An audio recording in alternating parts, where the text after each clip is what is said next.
let this go up on YouTube, and then we can get to work.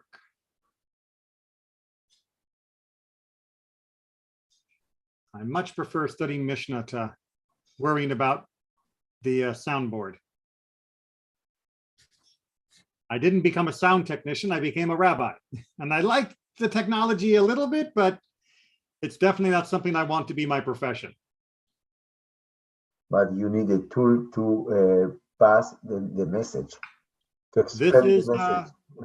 This is the world we live in. Although I think I can make do for a while with just my lungs, but unfortunately for the live stream, it doesn't work at all if we can't get the technology back up. All right, so we are already a little bit late, and so let's dive in. We are on chapter 2, Mishnah number 5. And we are dealing in this Mishnah with the question of writing a get, and then later on, we're going to talk about delivering the get. These are topics we've touched on and will continue to touch on, but as I keep reminding people, the Mishnah was not written to be a orderly, systematic presentation of the topics from first principles into the more obscure details. The Mishnah was written to be a reminder for those who had already studied. So don't be surprised, and please don't be too frustrated when things appear that might seem out of order. Okay. All are qualified to write a get. And when they say all, they mean all, even a deaf mute, an imbecile, and a minor. So these are typical categories of people that do not normally have the mental capacity under the legal definition to be able to handle the complicated aspects of life. We've talked about these before. The imbecile does not mean somebody that is slow. It means somebody who is mentally unstable. A deaf mute doesn't just mean a modern version. It means somebody who grew up without a symbolic language and therefore did not develop in that way. And of course, a minor speaks for itself. But surprisingly, all three of these categories are able to write the ketubah, able to write the get. They are able to write it, and that will be considered kosher. We're going to qualify that in just a second, but let's finish up. A woman may write her own get, and a man his own receipt, meaning for the ketubah, since the document is upheld only by its signatures. All right, so that is the kicker that's going to help us understand what's going on here. The testimony of the get is in the signatures, not in the actual text of the get. It is not just that you have a piece of paper that says so-and-so is divorcing so-and-so on such and such a date. It is the fact that there are witnesses who are testifying that indeed the get was written for Mr. So-and-so, for Mrs. So-and-so. And we'll talk about that for her in just a little bit in the next chapter. And that means that technically anyone could write it. Whether it be a deaf mute, whether it be a minor, even if it is the woman herself, she can write it because the get has no standing until it has been signed. And then, of course, it becomes effective when it has been delivered. So the signatures of the witnesses are what is most important, not the writing of the text itself. Yes, Aaron. Rabbi, then how come the writing of the get is so important? Because the witnesses have to testify, in my presence it was written, and in my presence it was signed, and now we're saying that the writing is not important. Well, there's a difference between important and important. So with the Mishnah's world itself, what we are really dealing with is the fact that it was written, and we are sure that it was written for her, is what is being testified for by the signers. However, we also need to recognize in the modern world that we are dealing with this Mishnah as understood by the Talmud, by the Gemara. And in the Gemara, they actually argue and introduce a concept that we are going to deal with in chapter 3, that there is a difference between writing the template, the boilerplate, the standard language, and writing the actual particulars, meaning the names and the date. And that is something we're going to deal with in chapter 3. So I'm just going to put that on the back burner. But for the moment, to understand our modern situation, just let me say that the Gemara says that these impaired individuals are eligible to write the boilerplate, the template, but they are not eligible to write the particulars, that has to be written by somebody of sound mind. And even for the boilerplate, they need to be supervised in that writing to make sure that indeed they are writing it correctly. In the modern world, we, of course, are not trying to push the envelope of what might or might not be acceptable, because we want a get to be acceptable without doubt. And so we avoid anyone of potentially impaired position for writing the get in order to make sure that the get is as widely acceptable as is possible.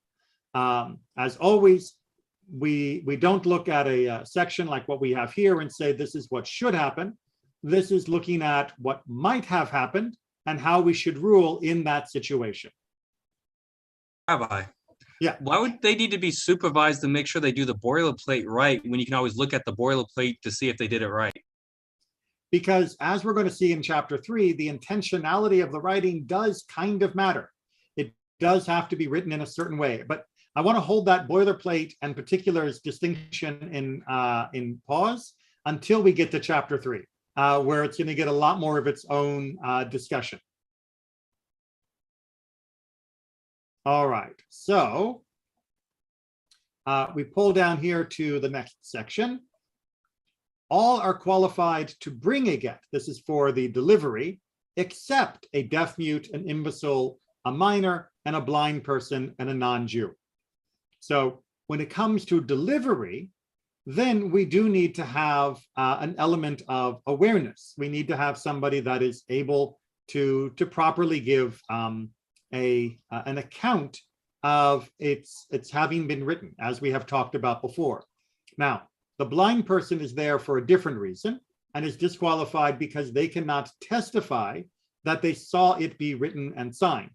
And the non-Jew, of course, cannot testify because they are not bound or constrained by Jewish law, and thus they are not a valid agent within the system of Jewish law.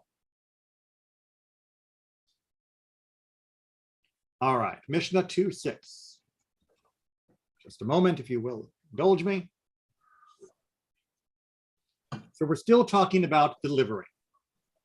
If a minor had received the get, meaning in order to deliver it, it had been put into his hands as a task, and then became of age.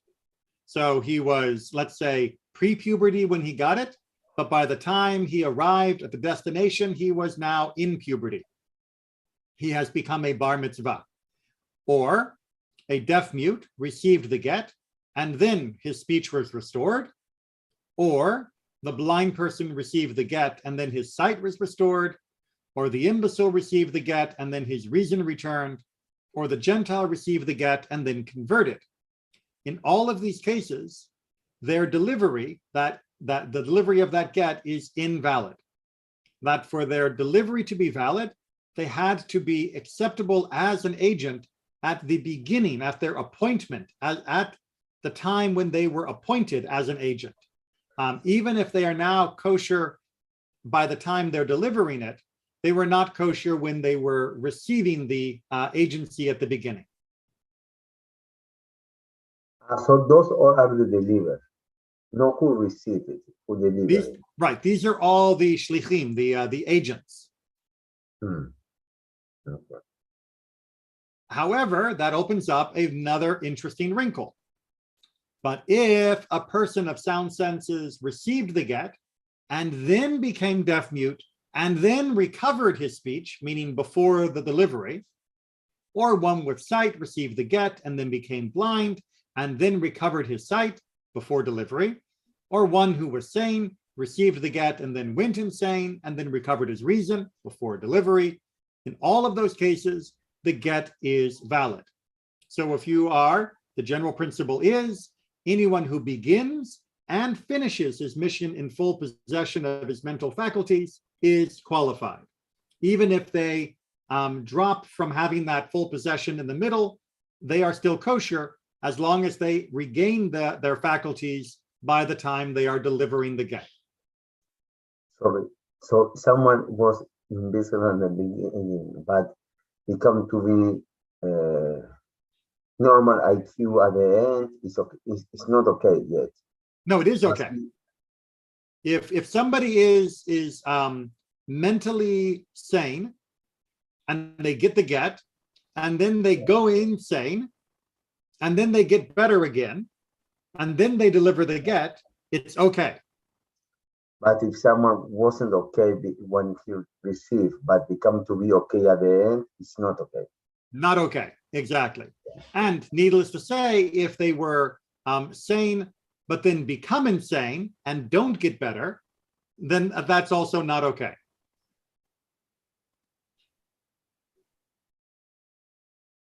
You have to be okay at the beginning and the end. Whatever happens in the middle is immaterial. And again, that we can see that as being a very important safety measure, if you will, for making sure that there is no doubt about the get. If the person was fine at the beginning and the person was fine at the end, we don't have to inquire if they went a little crazy in the middle, because to do that, we would have to have a perfect record of everything that happened during their journey and travel. And that would then just create an unfillable need for evidence. All right, so Mishnah 2:7, we have to go back to Yevamot, everybody's favorite Masechet. So in Yevamot is much more fun than the Mishnah. Yes. But the Gemara in general is always going to be more interesting and in-depth than the Mishnah. So in Yevamot 15:4, we learn that there are some women who are not allowed to testify about the death of a husband. And the basic fear that we discussed back then was that these were women who might have an ulterior motive that would render their testimony very suspicious. Here, we're going to see that those women who would otherwise not be allowed to testify regarding death are allowed to deliver a get. So, as we pull up here in this paragraph in the translation, even the women who are not trusted to say her husband died, back from Yevamot, are trusted to bring her get. What are those categories? Her mother-in-law, the daughter of her mother-in-law, meaning like a sister-in-law, her rival wife, her sister-in-law, meaning her husband, brothers, and daughter of her husband. All of those, normally, there was a presumption that there would be friction between between them and the wife. And as such, we would be very concerned that they would falsely testify that the husband has died when they know that he hasn't, and thus trick this woman into getting remarried and officially being considered an adulteress, and at the very least, no longer being able to remain with her husband, the first husband. So we don't accept her testimony when it comes to he died. But if they are delivering the get, we do accept it. Why? Well, that's what the next paragraph is about. What is the difference between the get and death, meaning the evidence on these two? The writing on the get proves, meaning that she is divorced. So when we have the testimony regarding death, they are actually providing testimony itself. They are really the witnesses that are being relied upon for this new fact in the case. When they are testifying by delivering the get, technically they are not actually testifying. Yes, they might have to say it was signed in my presence and delivered and all of that. But what really makes the get valid is going to be the signatures on the get. Ultimately, that is the most important part. And since they're not the witnesses to the get itself, they're not the signatories on the get, their agency is considered acceptable.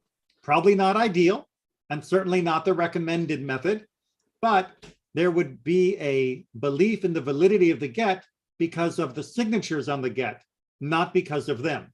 So we're not ultimately relying upon these people who have potentially ulterior motives.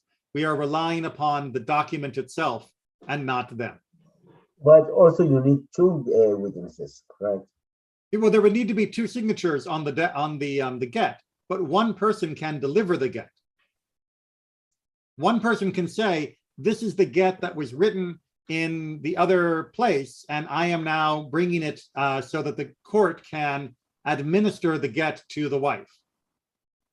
So a woman can do it, can do the delivery.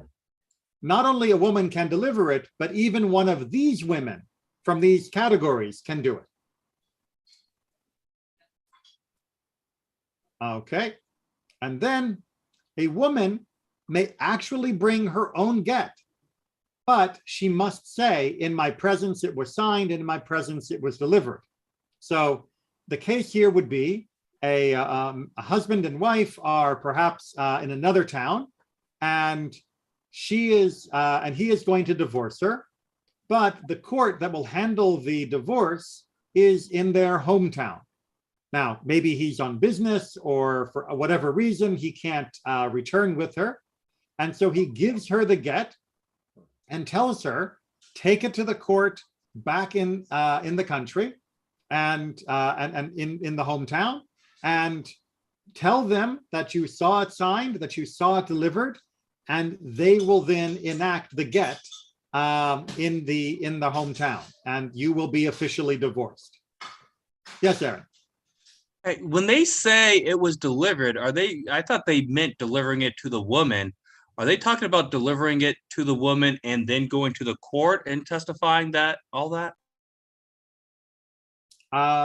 Right. So they are testifying that the get was signed and appointed at that time. Yes. Sorry, but let me clarify. When they say delivered, they're testifying. Who are they? They're testifying that they delivered it to the woman when they go to the court, or do they have to go to the court and give it to the woman? Or I'm a little confused. Sorry about the delivered part. Right. So in here, the delivery is officially that it is like delivered to her, but it is not enacted. It is not official until it actually is done in the court that is going to be adjudicating the divorce. So when an agent says all this stuff, is he taking the get to the court saying, hey, I gave this get to the woman and now we need you to accept it? That can go either way, because it could have been delivered to her. But the more likely case is that the husband sent it to be delivered to her in that location, and that it was entrusted to the agent. Right, but who does the agent tell the court he gave it to? Does he just tell the court he gave it to the girl, or does he go with the girl to the court and give it to her in front of the court? No, the girl would need to be there at the court. So he actually hands the papers to the girl in front of the court. Yes. And she basically can just say, yeah, I received this from my husband, essentially, right?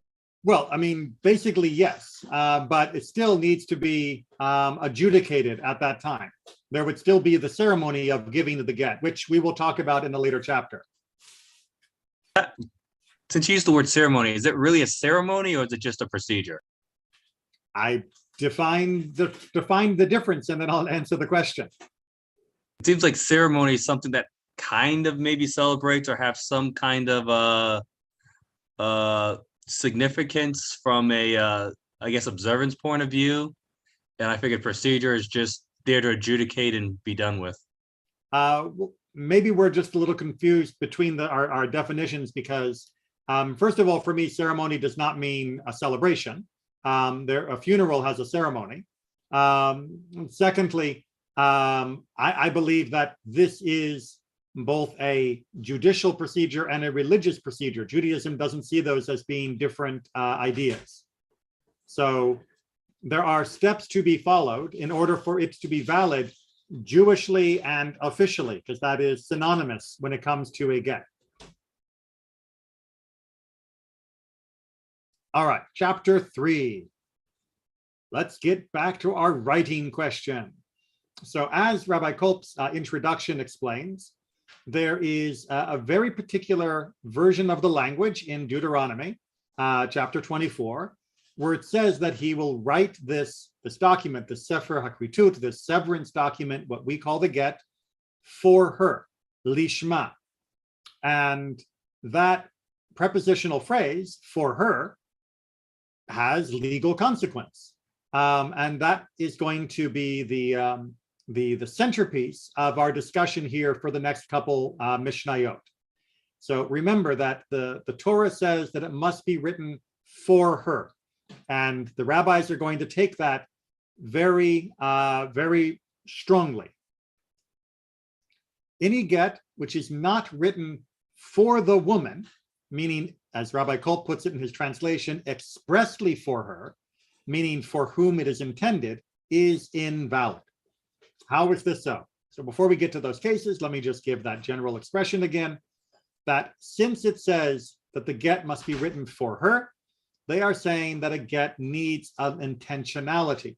There needs to be a purposefulness to the writing of the get. And that then needs to be explained or delineated. What kind of purposefulness is going on here? Well, part 3 of this Mishnah will explain.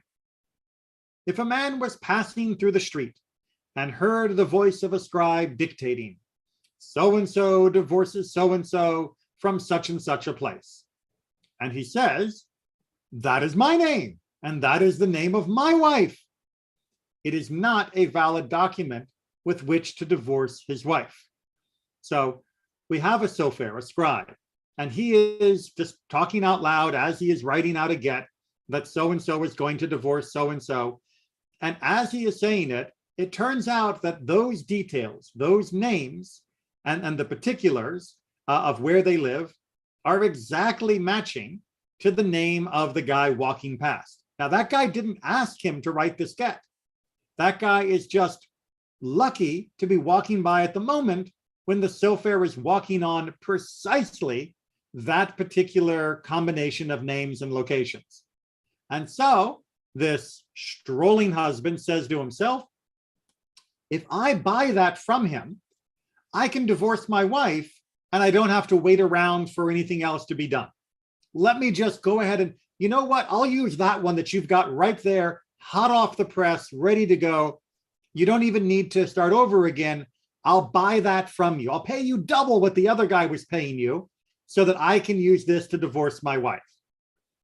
And the Mishnah says, that is not going to happen, right? That it wasn't being written for him and for her, even though the actual names and other details match. And because it wasn't being written for her in particular, lishma, then it cannot be used to divorce his wife.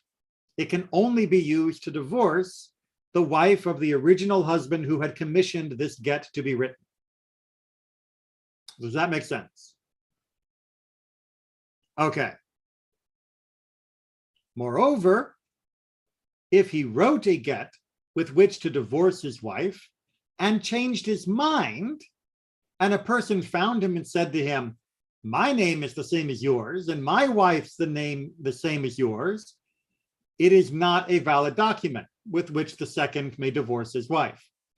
So you might think to yourself, man, I'm so angry, I'm going to divorce her. Yeah, sofer, write that get. Yeah, I'm going to show her. And just as the sofer finishes, you think, I don't want to divorce her. No. And someone else says, well, hey, no sense letting that get go to waste. I'll buy it from you, since you already had to pay the sofer to write it in the first place. So you get your money back. I get the get that I need to divorce my wife. Everybody's happy. No, because that was not written for the wife of the second man, it cannot be used to divorce that woman. It was not written lishma. It doesn't matter that all the information was identical. It wasn't intended for her. Yes, Natan. So this is one of the situations that you need kavanah when you do something. Yes, this is one of those situations that requires the correct kavanah when being done, which is what is going to be important when we get to a little bit further on.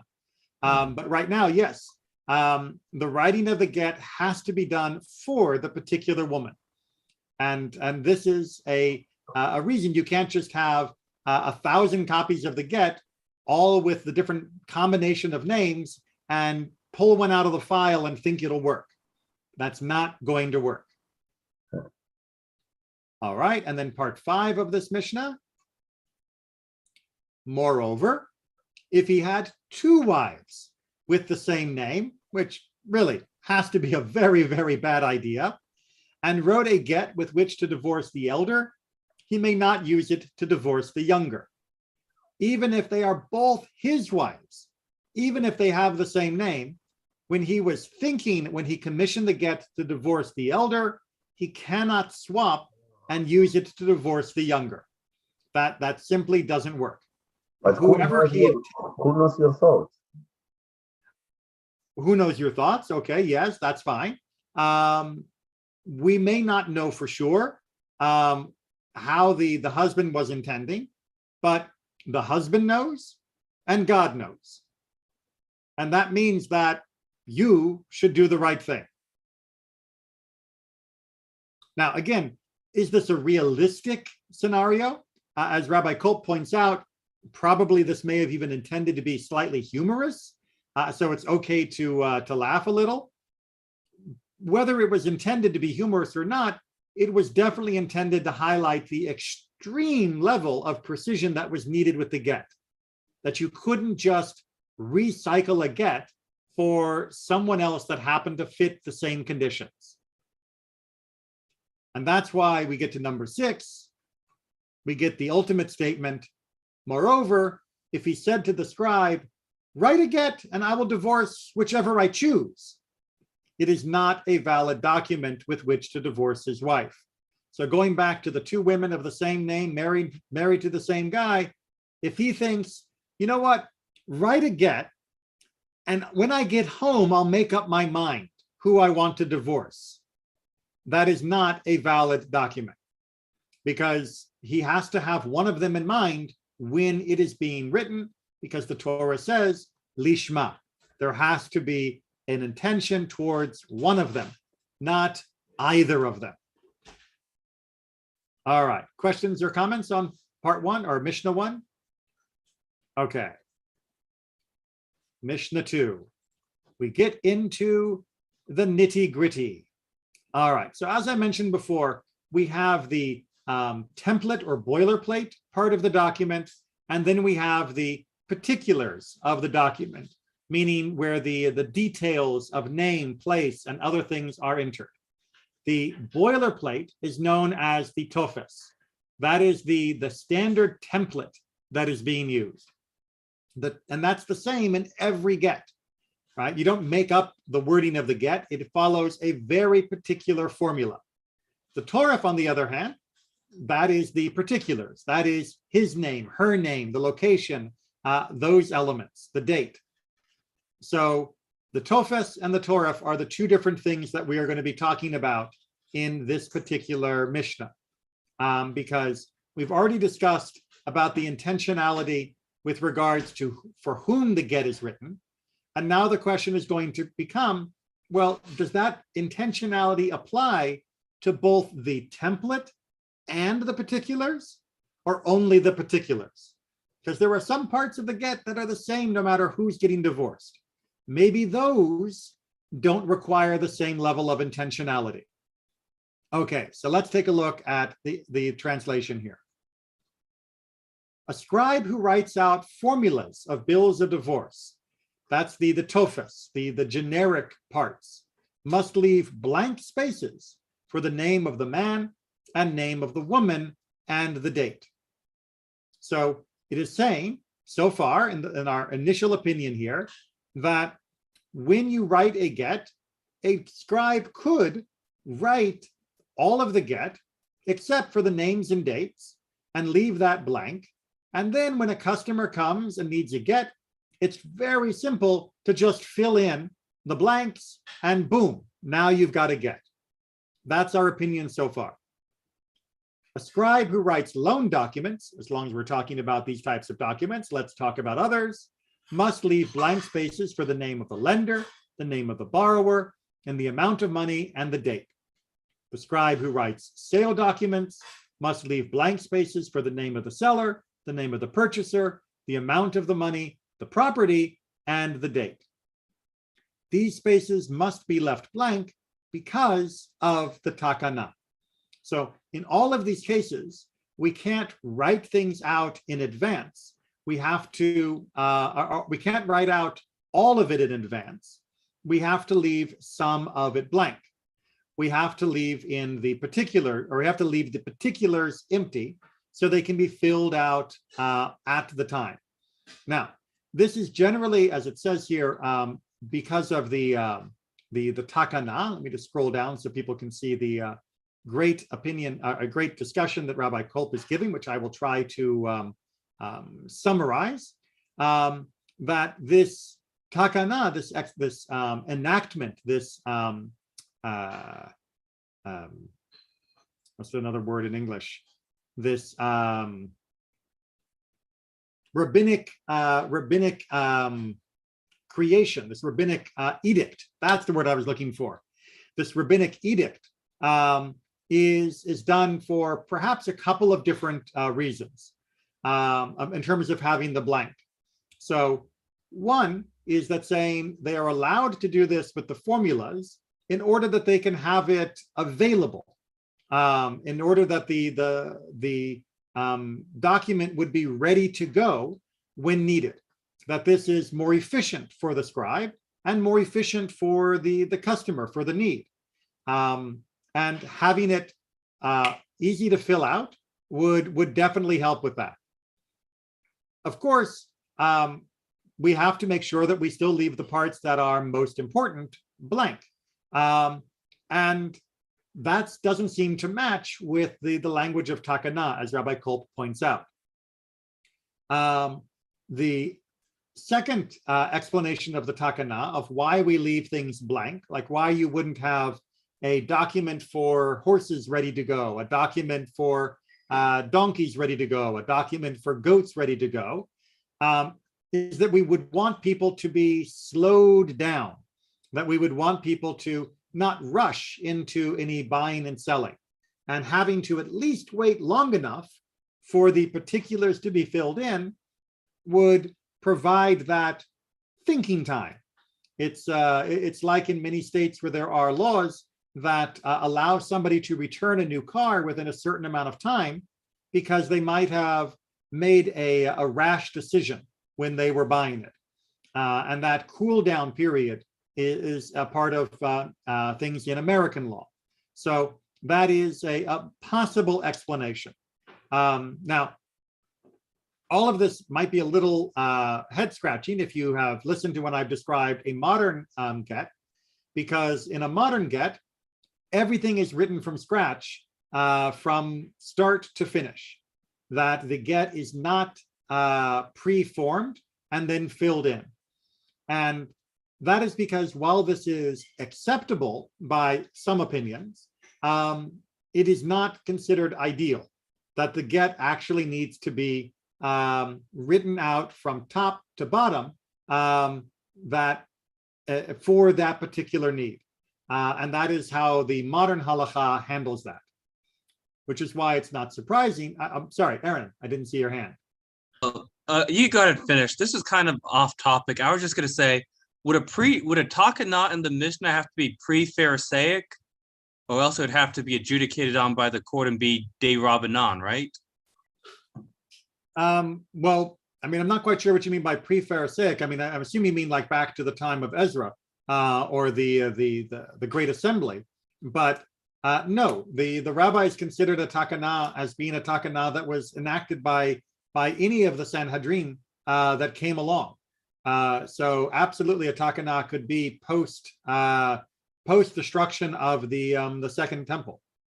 How come it wouldn't go to the court at that point to decide whether or not it was accepted or not then? I mean, whether or not the takana would be accepted? Because doesn't the court decide the decide whether or not that's going to be the opinion or not? Well, yes and no. So technically, a rabbi has been given authority to enact a takana if that rabbi believes it's important for his community. Now, most rabbis don't do that. And I talked about that in a couple weeks ago in one of my Torah classes, where that is definitely not the encouraged mode of behavior, that one shouldn't be cranking out takanot just left, right, and center. But it is ideal for the takana to be the consensus, the shared opinion of the community.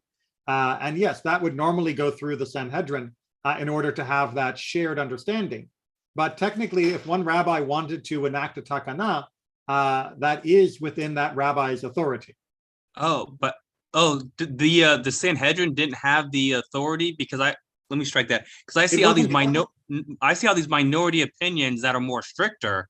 How come they don't act as takana? And it seems like the Sanhedrin decides what is the opinion and what is not the opinion.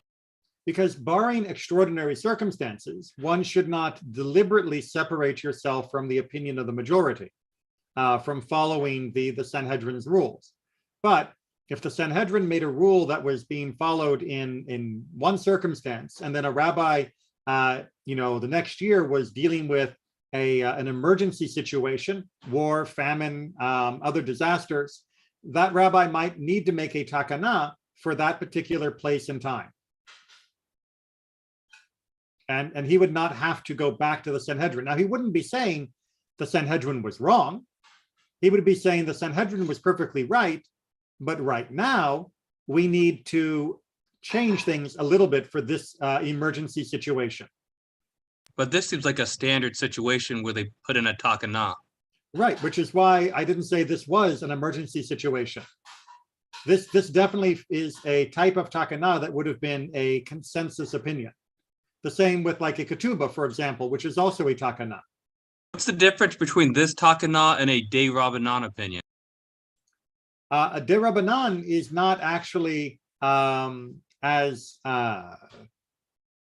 the right word? A de Rabbanan is usually built out of a layer of logic or explanation that is trying to, in general, buffer the Torah in its observation, or to extend some of the ideas in ways that make perfect sense.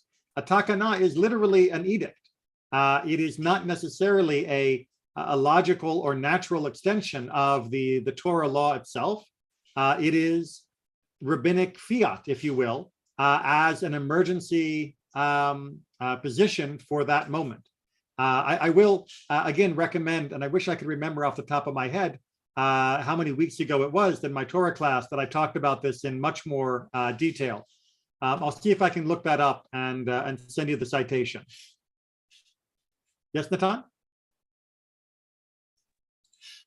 For the second reason of the takana, that said that don't make people do or take decision in a rush. Give them more time to rethink before doing something.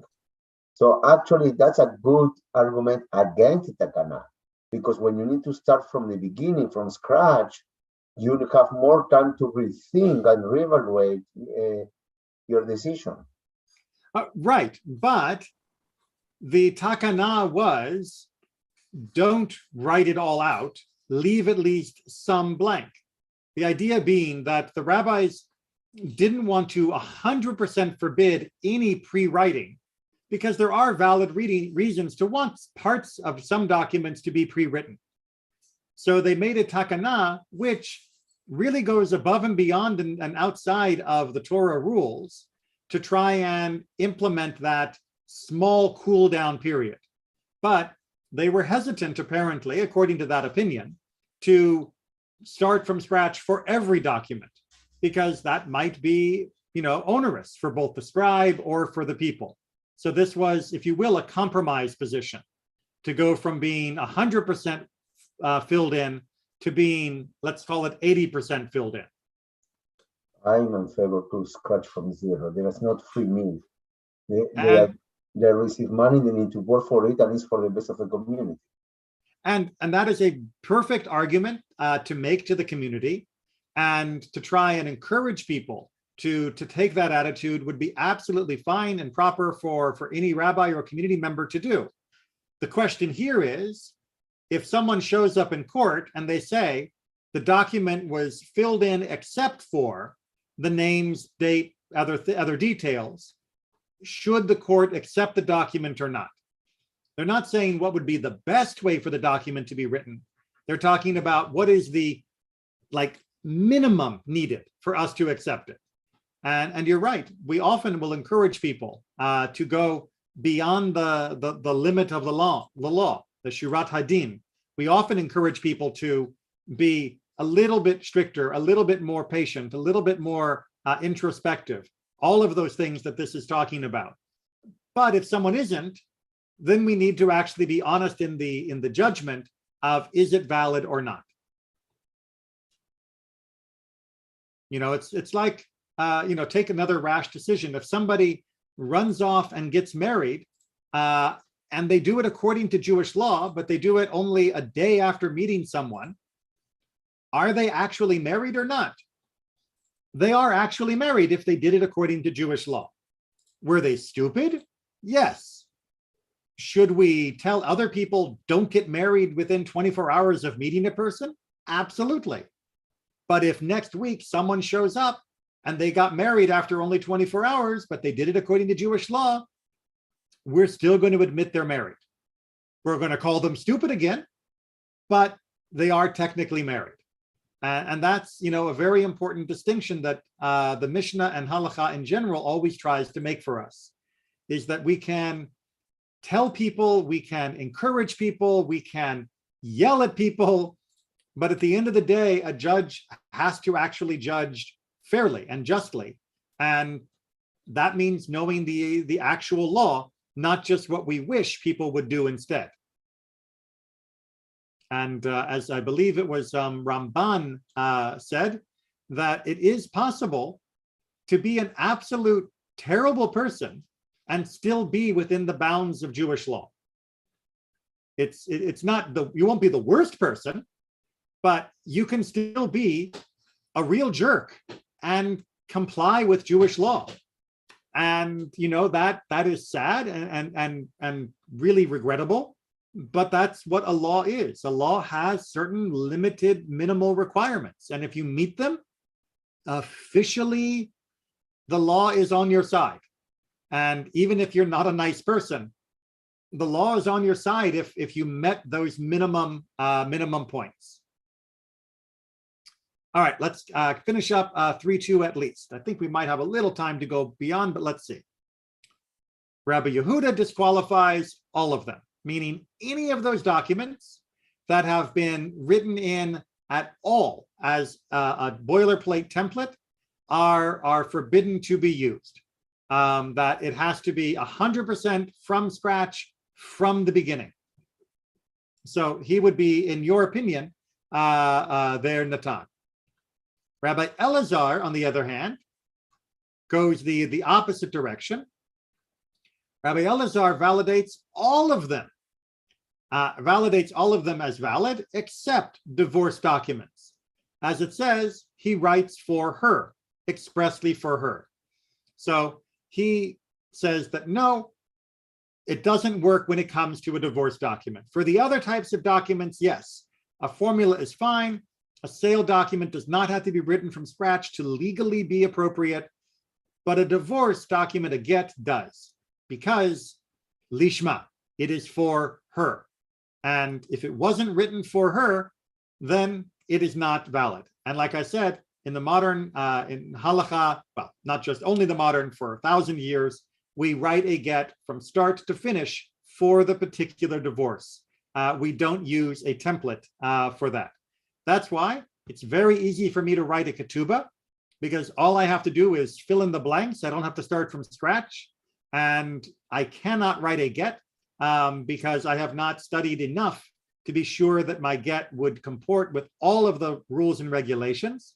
And God forbid, I should write a get for a person that wasn't kosher. Yes, Aaron. All right, just out of curiosity, when they write these gets in modern eras, do they have to be handwritten or can they be typed? They are handwritten. And sorry, final question. Is it that bad if you mess up? Because once the court accepts it, your mistakes are kind of meaningless, right?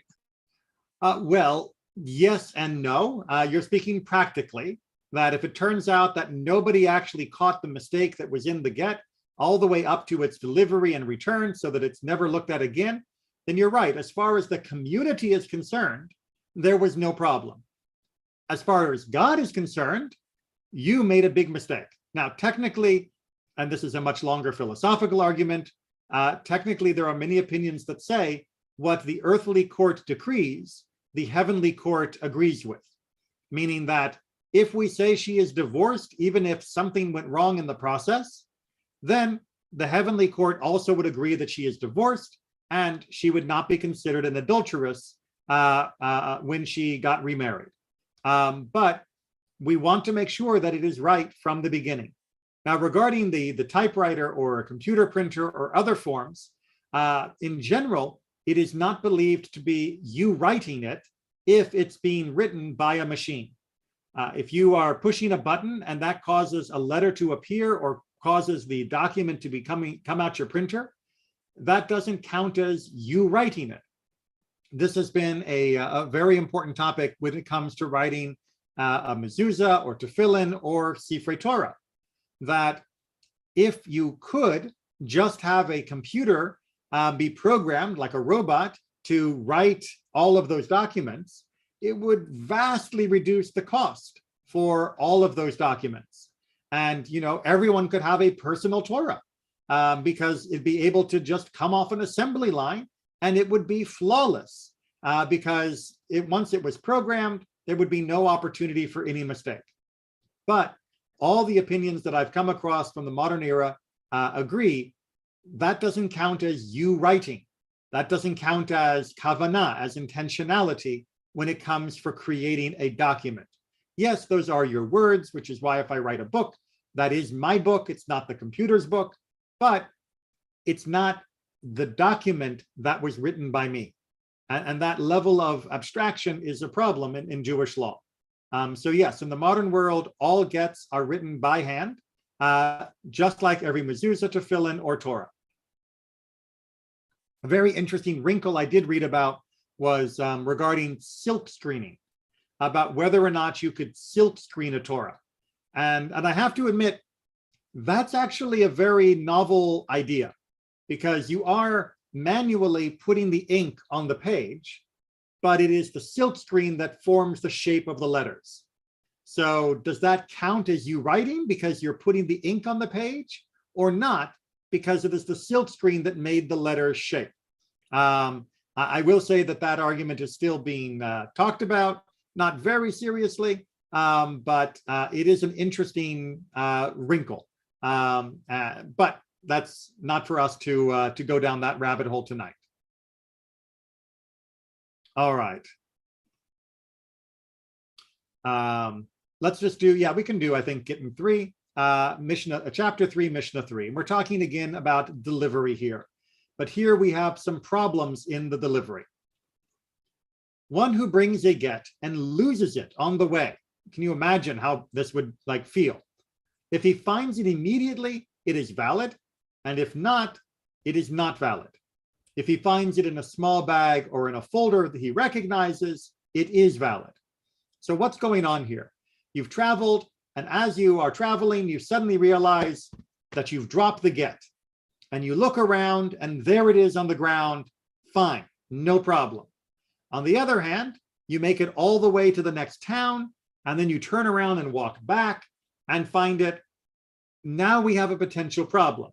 The Gemara goes into what counts as being immediately or not immediately. The general rule that they settle on is whether other people have traveled that space, meaning when you last saw it, you knew who it was for, but now that you have seen it again, perhaps that is a different get for the same names, but written by a different person. Someone else dropped it, swapped it, whatever happened. As such, it is no longer valid. However, If it is in a small bag or in a folder you recognize, meaning it is still in the proper container, then it is considered valid.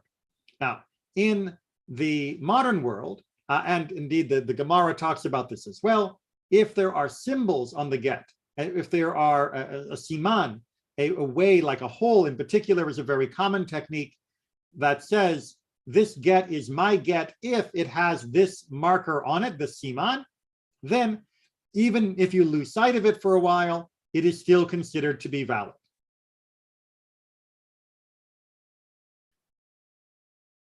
If one brings a get and left the husband when the husband was an old man or sick, he should deliver it to her on the presumption that he is still alive.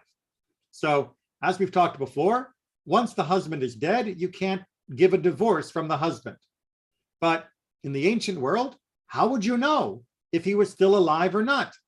He was old or sick. Maybe he's dead by the time you get back to the hometown. Nevertheless, as long as you do not know he is dead, you go ahead and deliver the get, believing that he is still alive. The alternative, of course, would be never to give a get ever outside the husband's presence. Because who knows? He just stepped out that door. Maybe he got hit by a bus. No, as long as you don't know he's dead, you assume that he is still alive and the get should be delivered as it was originally written. Likewise, or rather as a consequence to this, if the daughter of an ordinary Israelite is married to a priest and her husband goes abroad, she continues eating truma on the presumption that he is still alive. So a woman who isn't the daughter of a priest can only marry truma while she is married to her husband, meaning either he is alive or he has not divorced her. If he dies, she can no longer eat it. Well, if he leaves, there's a chance that he may be dead now. And if he's dead, she shouldn't be eating truma. But she doesn't have to get an update on her husband's pulse before every meal. We assume that he is alive until evidence comes that says he is dead. Yes, Natan? But if I remember correctly, if she has a son and the husband passed away, she can still keep eating the truma because the son. Yes, that's absolutely right.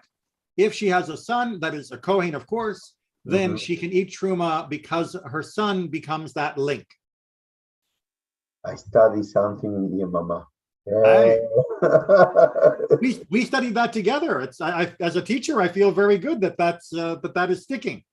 I don't want to make you feel bad, but was the WB from yesterday, I think. No. It was the review from yesterday. As a teacher, you know that the second time a student learns, it is stronger than the first, only because of the first. Of course, it's just a review, of course. Exactly. All right. And then in the same idea for a general population, if a man sends a sin offering from abroad, they sacrifice it on the presumption that he is still alive. Same way, if somebody sends an offering from Greece, when it gets to the temple, they go ahead and offer it. They don't ask, how do we know if he's still alive? Because, of course, we can't make an offering on behalf of someone who's dead. But we assume he's alive unless we have any evidence otherwise. Yes, Aaron. Are these sin offerings, are they actually sending whatever the animal is to be sacrificed? Or do they generally send money to be redeemed and have the sacrifice done? Either would work. But in general, they're sort of, in this particular case, they're talking about an animal, but technically either would work. All right. And that will finish us off for today. So thank you all very much. We'll pick up with Mishnah 3-4 next week, which will carry on with this idea about the delivery. Rabbi, thank you so much for this. Take care, everyone. And thanks, as we are approaching Tzeit Kochavim, the changing of the day, may our sorrow from Yom HaZikaron turn to joy for Yom HaAtzmaut, for Israel's